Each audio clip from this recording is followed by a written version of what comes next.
Okay, good morning. This is Dr. Garais for MED110 I've been reminded that I forgot to put a video for week 8. I tried to find an appropriate one, but it's just better just to start from scratch. So, what are we talking about? Homeostasis. If we look at the word homeostasis, homeo means the same, stasis means to stand in one place or your status. So that's all your body wants to do. It wants to regulate your all your things, all your processes in your body to keep and maintain the same posture or the same stance, right? Your body loves being in the middle, right? And pathology, all pathology is your body's movement away from middle. And all we do as clinicians is medically manage you through science, right, and technology to bring you back to the middle. So if you watch the videos, they always talk about the classic example, which is a thermostat.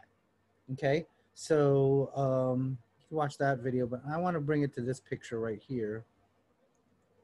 In this video, I will talk about a topic that is important to survive. Let me try to and find how do it. we make sure? So go to this video, but you know what? In order to live, all of the cells in our body normally need some. I'm just going to go straight to the source of what I'm talking about.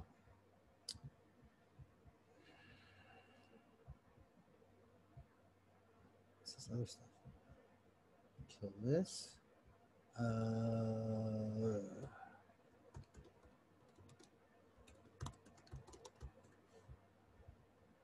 It's the best diagram.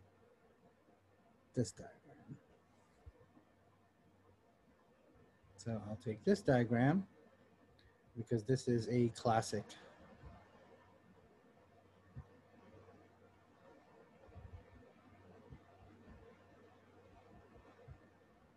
Okay. So let's look at this. You can see there's a top part and there's a bottom part. Now, the balance, of course, is your homeostasis. Imbalance is any pathology.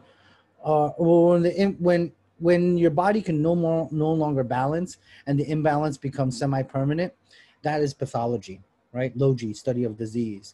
But right now, your body is constantly in balance or imbalance, whatever you have to look at it. So there has to be some sort of stimulus. You sense, or through your receptors, right, that something is off. So the example here is your body temperature.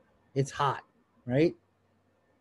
So your skin receptors send a message, and that's a sensory message that's ascending pathway, also known as your afferent pathway. Your control center, the thermoregulatory part of your brain, right? Your brain is always the control center. So it reads the information and your body's telling you, hey, it's hot. So what does the mind, or not mind, but the brain itself do? Then it sends a signal, right? Usually a motor response, and they send it to a set of organs called your effectors, right? So of course the efferent pathway, or exiting the brain, right? So it's going to effect, right? An effect, a change. So what happens?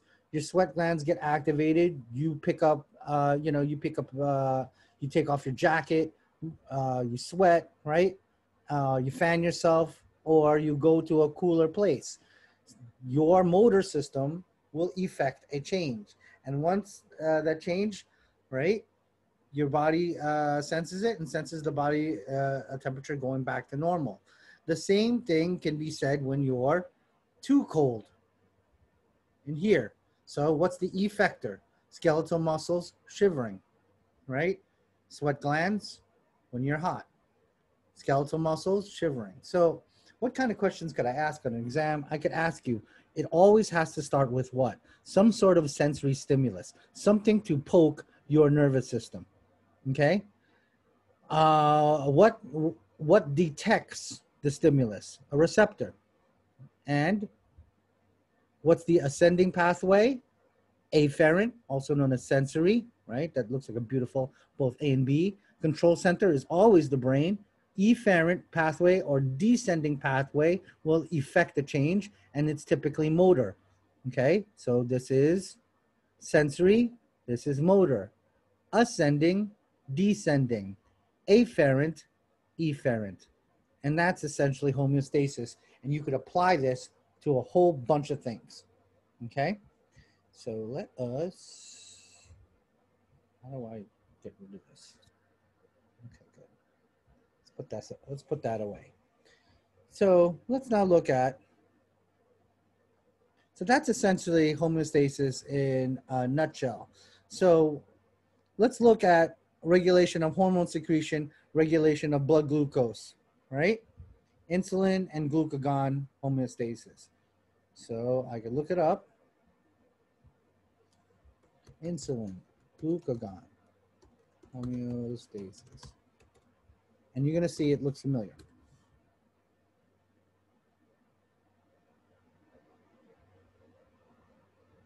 Okay, so these are, let's copy this image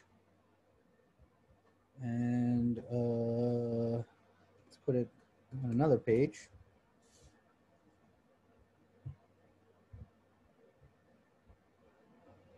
Okay, so let's look at this.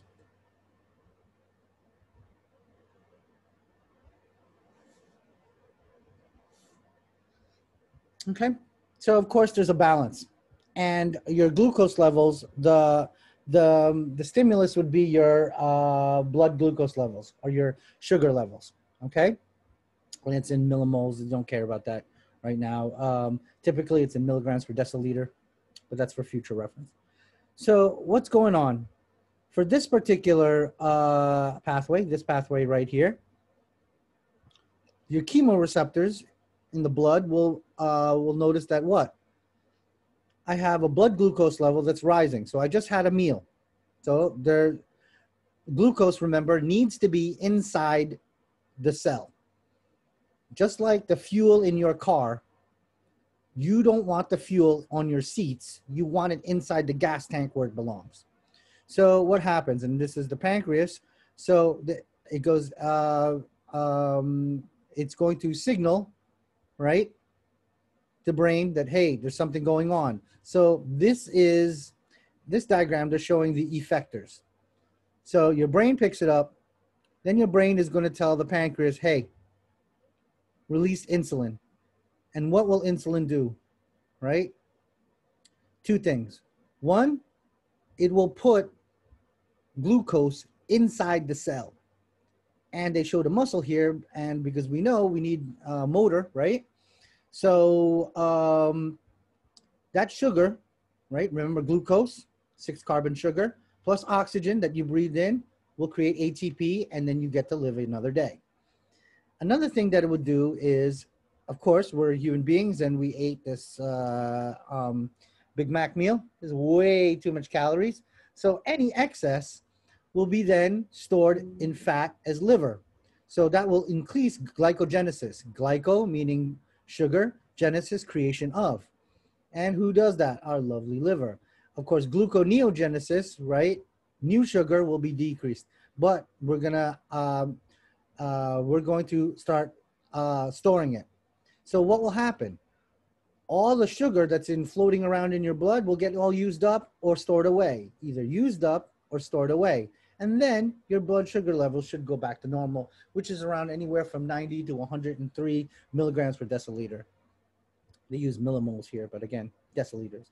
Now, what happens, you're fasting, right? You fell asleep overnight. Your chemoreceptors, of course, then send a signal to your brain, hey, blood sugar's down. So what happens? It goes when you've been fasting a little bit, right? Well, glucagon gets released by the pancreas, and then that will do the exact opposite. So insulin and glucagon, they're opposites, but they come from the same pancreas.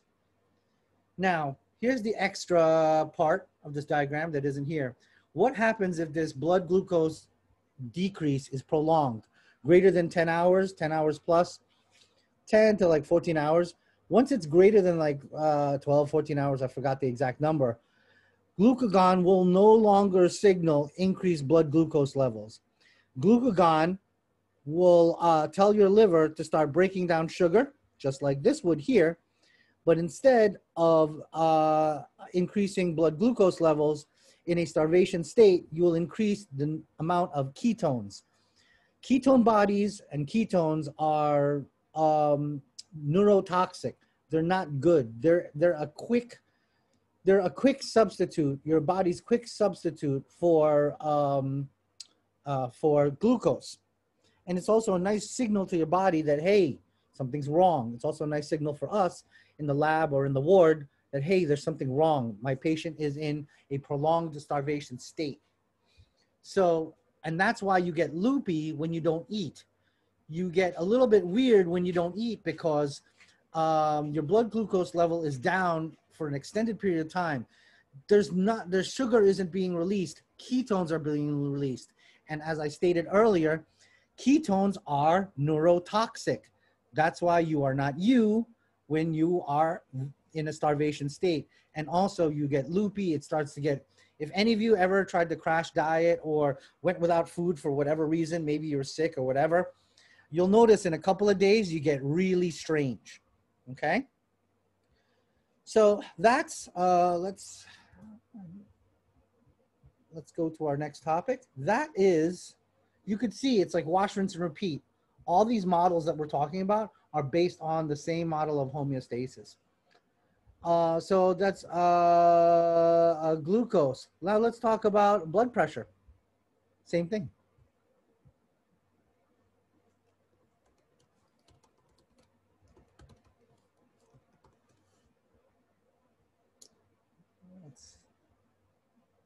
That's YouTube. Here's a nice simple picture. Hey, here you go. Look familiar?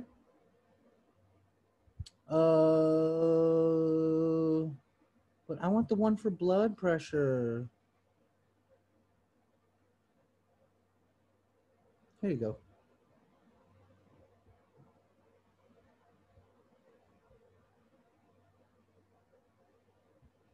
Let's go back to, and I'll make this, make these diagrams available.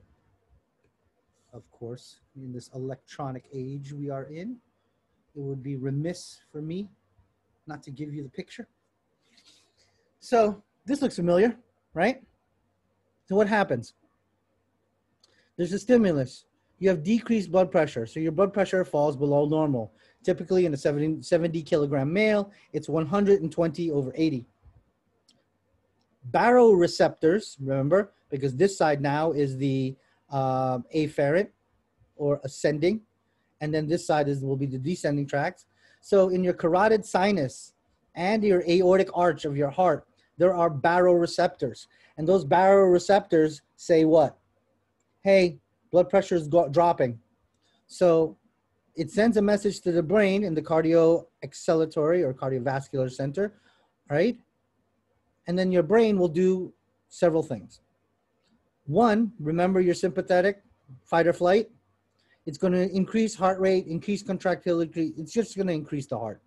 Because it makes sense. My blood pressure, if my blood pressure drops, my heart rate has to go up. My heart rate has to go up, so my blood pressure will go up. Another signal here would be vasoconstriction. If you recall the differences between arteries and veins, arteries have a thick tunica media, and it's filled with muscle. So your the vasomotor, or the descending tracts, vaso meaning blood vessel, it will now cause constriction. This combination of increased heart rate, constriction of your arteries will increase to what? Increasing your blood pressure, bringing the imbalance back to homeostasis. So you could see how pathologies mess with this, right? If your heart isn't working well, and if your arteries are clogged, and also, remember I talked about the dangerous triangle of your neck, front part? That's where all the baroreceptors are. That's why when you do sleeper holds, I massage on that part when I do a rear naked choke. That is the official name of what you may saw on TV as a sleeper hold. If you see a rear naked choke, where's your fist? the fist of the person applying the choke is right on that carotid baroreceptor, it tells the baroreceptor what? Oh, massive increase of blood pressure. So what's the heart going to do? Heart's going to slow down. What's the blood vessels going to do? They're going to open wide up. And then what happens? Your patient, not patient, but your victim, right, will pass out. Okay? And you can see how this lecture is going to be really fast, because once you know this, you can apply it to almost everything you've ever learned. COVID. Yeah. Now, let's go now to the next one. The next one was glucose. We went to temperature. Now, fluid homeostasis. So, fluid homeostasis also is important, because that also relates to blood pressure as well. So let's look at fluid homeostasis. Maybe this one here. Let me find. Someone isn't prepared for their lecture. Let's see. That's regular.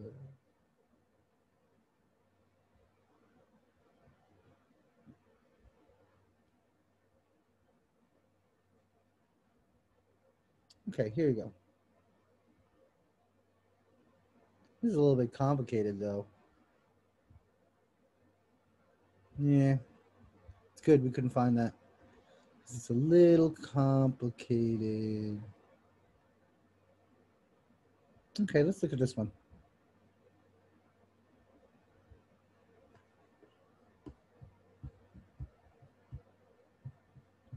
Now, maybe I'll take this and put it in our compendium here of really nice pics. Alrighty, let's look at this.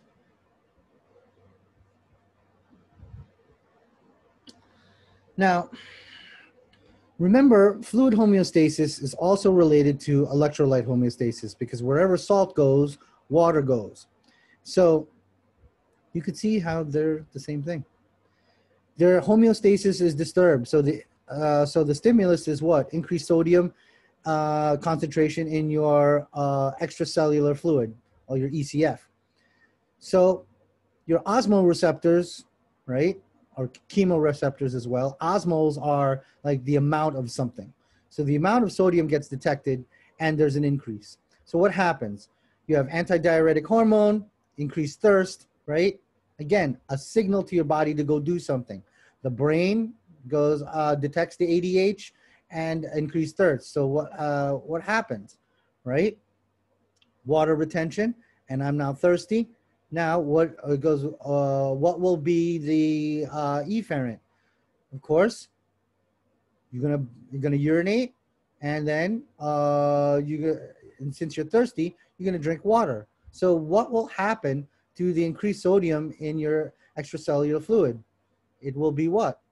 It'll dilute the sodium, and then sodium concentration should fall, right? And the same thing for the exact opposite. So what is the stimulus for water, right? It's sodium.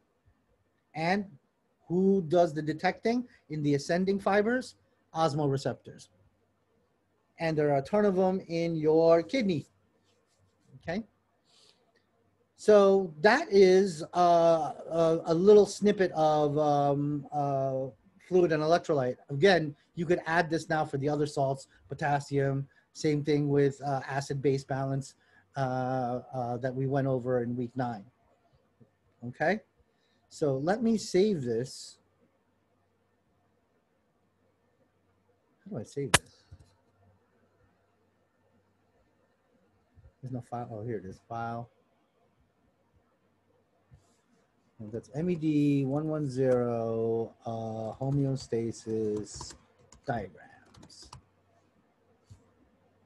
Okay, and put that on my desktop. And then I'll share that with you guys.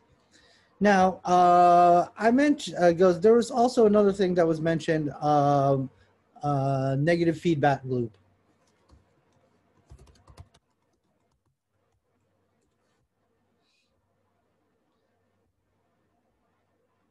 So what is the negative feedback loop in homeostasis?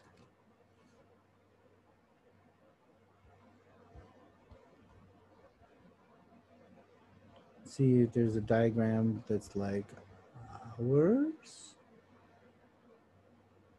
And as the name states, that when the negative feedback loop is here you go.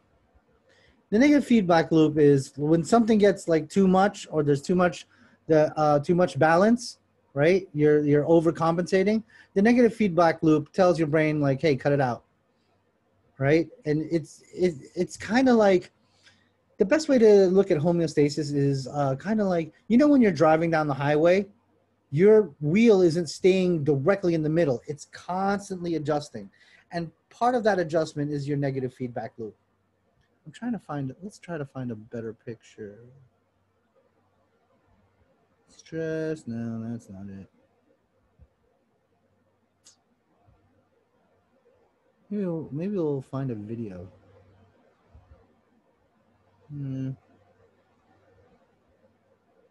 This looks nice. Let's get beyond these ads first. No one cares about dogs eating pizza. I don't.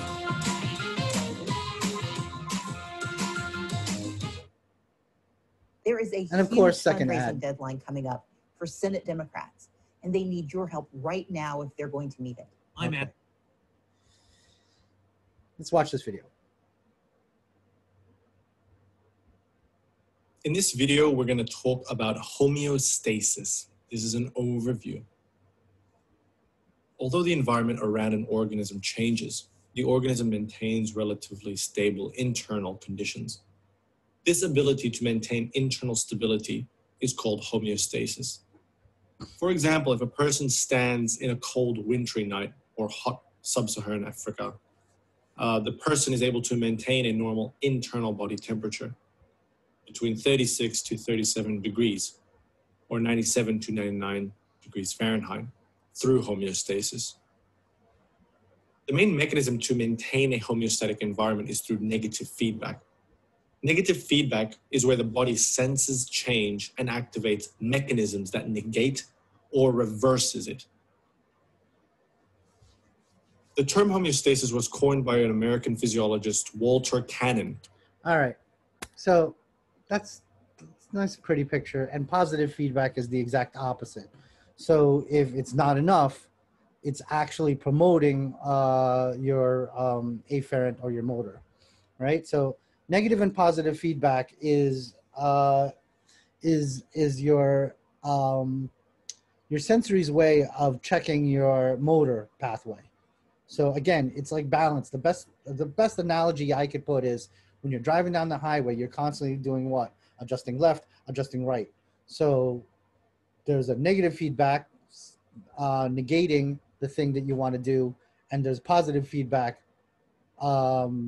pushing the thing that you want to do. I think that, I know it's a little awkward, but it's the best I can do regarding the explanation of it all. So, you know, temperature, fluid, glucose, what a negative feedback loop is, blood pressure, and the different types of homeostasis. Yep, you do. And thanks for watching. And thank you for your patience for me for getting this video. Alrighty. And again, of course, this will be